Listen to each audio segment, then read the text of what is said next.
I'm chuffed to be speaking to friends in South Africa.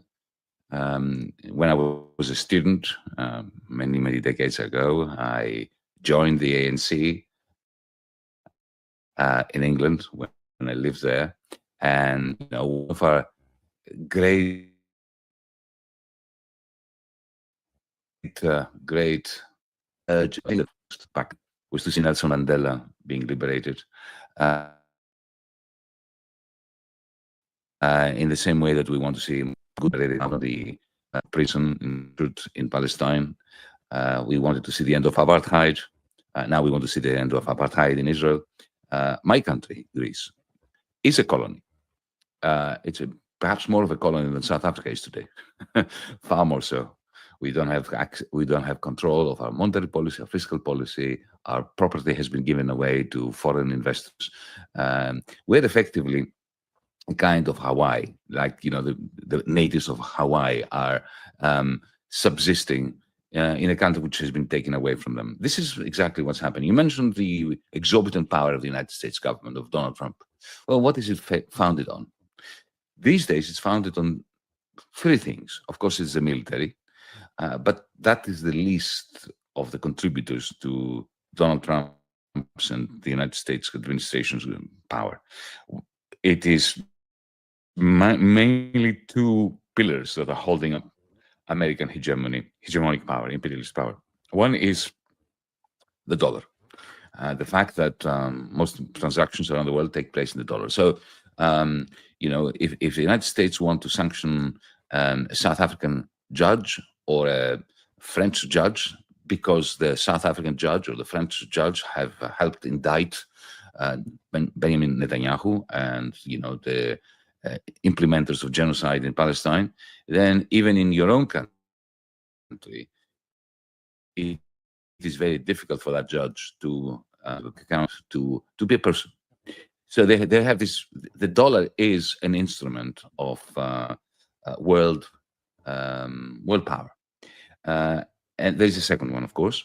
It's what I call techno-feudalism. This form of new capital, which bestows exorbitant power upon the owners of that cloud capital. This cloud capital essentially is located in two spots in the world. One is Silicon Valley, one is the United States, and the other is China. The Chinese are using it very, very differently, and they do not use it in order to project power imperialistically to the rest of the world. But the American Silicon Valley-based cloud capital firms are running the world. And these two pillars, the American dollar and American cloud capital, are now becoming one. Last April, Donald Trump passed a piece of legislation through the Congress. He called it, that's typical, he called it the News Act.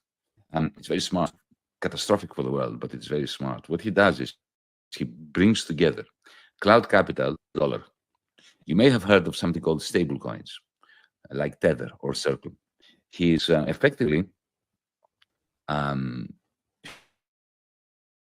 shutting down the Federal Reserve, the central bank of the United States, pushing its power and authority, and he's transferring dollars to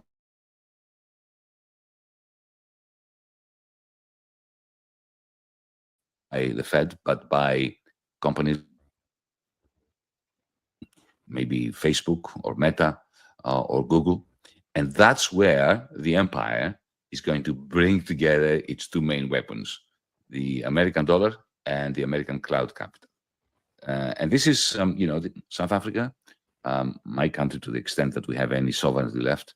We need to think very seriously of the new anti-imperialist, anti-techno-feudal imperialist strategy, because very soon, in the same way that Donald Trump came to the Europeans and said, if you dare do ABC that affects Google or Meta or JP Morgan or whatever, I'm going to slap 50%, 60%, 80% tariffs upon you.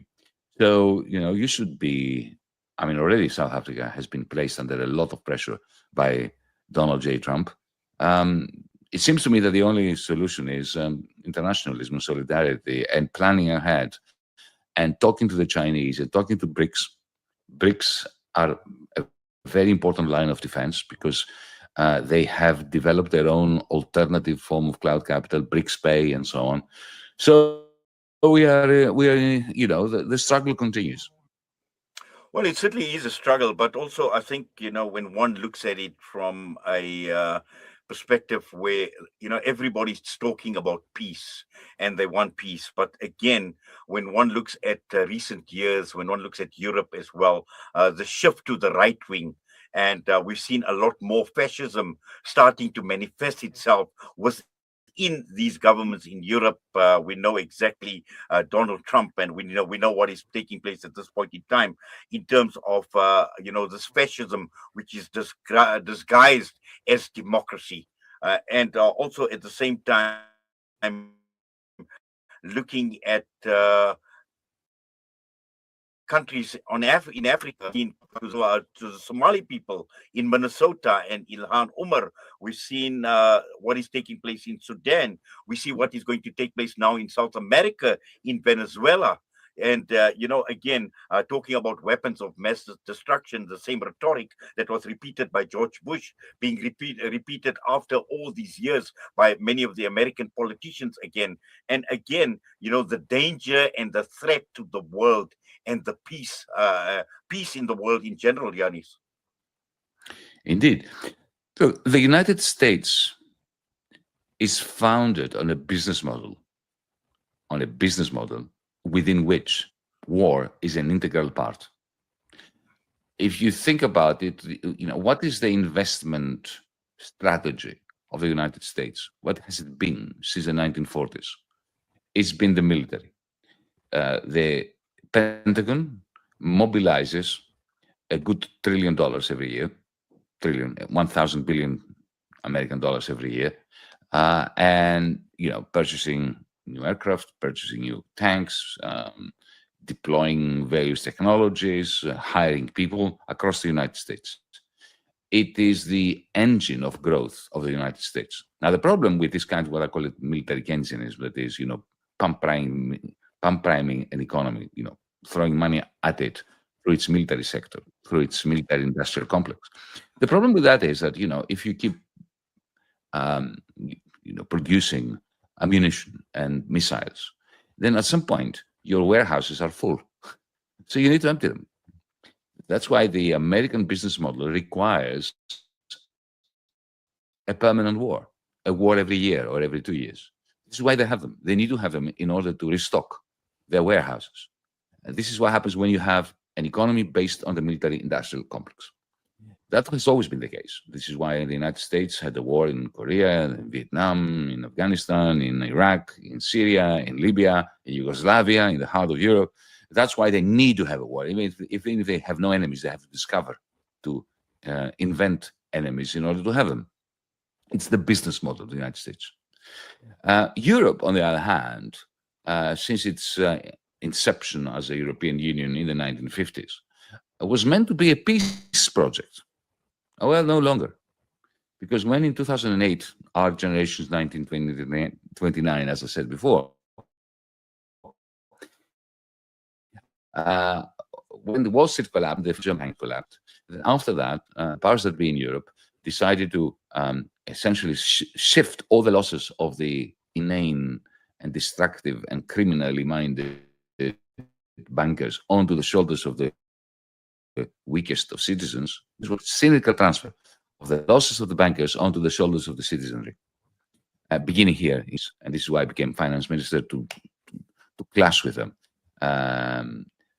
And once they did that, they printed lots of money. They printed trillions.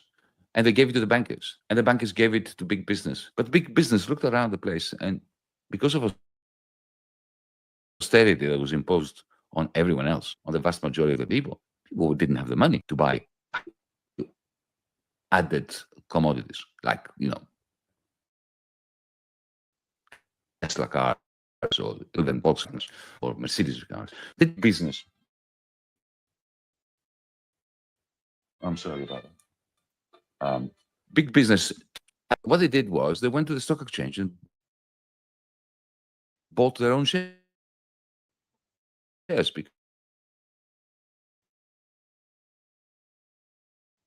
because they didn't want to people there couldn't afford it. So share prices went up. If the vast majority, Europe is fading because after all those years of these technologies, and so Volkswagen cannot make cars that compete with China. So what now do is it produce tanks. So they need to prepare the European population for war. So they've invented. I mean, there's no doubt that Putin was violating international law by invading Ukraine, but the European political establishment took this as a fantastic opportunity to convince all of us that Putin is about to take Paris, Athens, and Rome in order to sell the tanks because they can't sell the cars because they have not invested. So this is how peace is dying in Europe. We live in a warmongering Europe. And you should worry about that in South Africa because, it was good to have a European Union that was averse to war. It was a peace project. Even the right wingers didn't want war after the carnage of the Second World War. No, it's not true. Now the Social Democrats, the Liberals, even the Greens, and the Christian Democrats, the Conservatives, they only talk about war. And the only thing that they approve of in terms of expenditure is warmongering expenditure. That's why, this international solidarity movement, binding all of us together, those of us who think that, believe correctly, that war is a scourge, and we are bringing it upon ourselves. And there is no reason why there should be war now, other than the bottom line, the profitability of a very small number of companies that make a lot of money out of warmongering.